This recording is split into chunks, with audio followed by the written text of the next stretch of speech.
Lesson 10-1, Area of Parallelograms, and in this lesson you learn to find the area of parallelograms. When are you ever going to use this?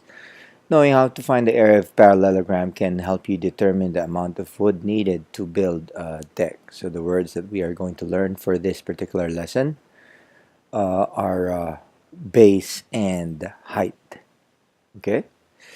So also another thing that we need to understand is we need to remember the area of how to find the area of a rectangle.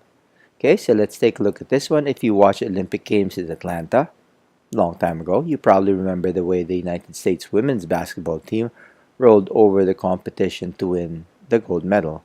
So a basketball court is rectangular with a length of 94 feet and a width of 50 feet.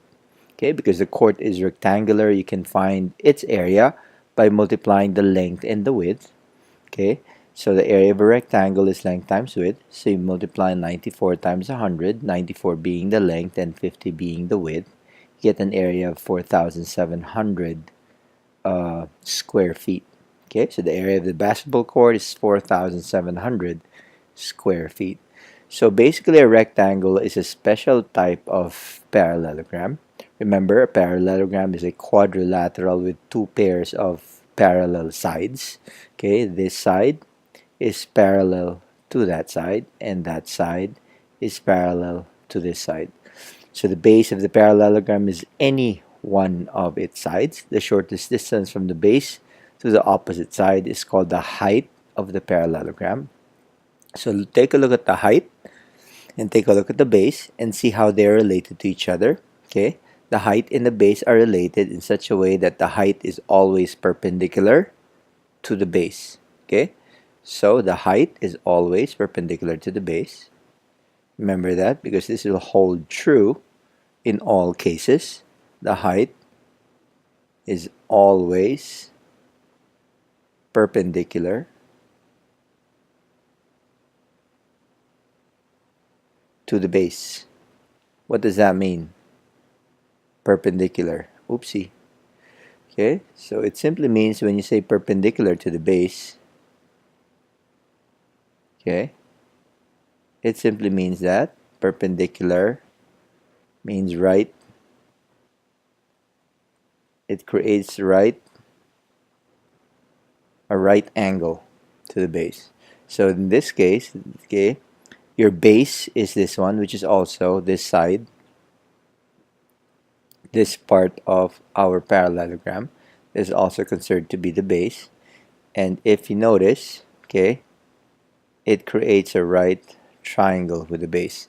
So the height and the base are always at right angles with each other.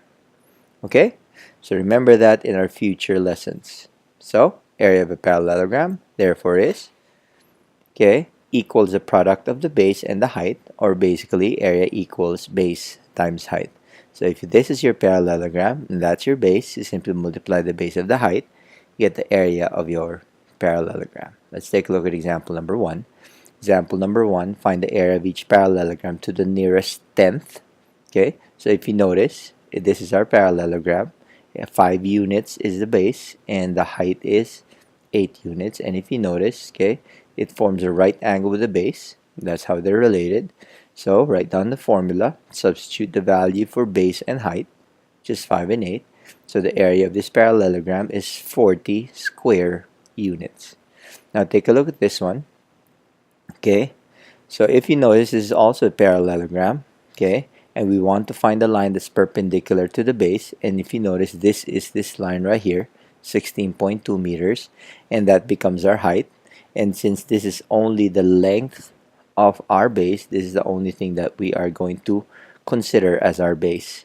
So again, base times height, substitute the values 3.7, and the line that's perpendicular to our base, which is 16.2 in length, okay, will give you 59.94. So the area of this parallelogram is 59.9 square meters because the unit is in meters. Okay, and if you get the area, it's always in square units. And finally, let's take a look at example number 3. A company in Dallas, Texas makes ceramic tile that is used to cover floors or walls. Find the area of a ceramic tile that needs to be glazed if it's shaped like a parallelogram with a height of 4.5 inches and a base of 6 3/4 inches. So again, we use the formula for the area of a parallelogram to find the area of the top of the tile. And then we go back to our formula. Always write the formula and then substitute base times height. Make them into improper fractions, like what we learned, and simplify them so the area of this tile is 30.38 square inches. Okay, and the secret word for this particular lesson would be Sony. Okay, thank you for watching.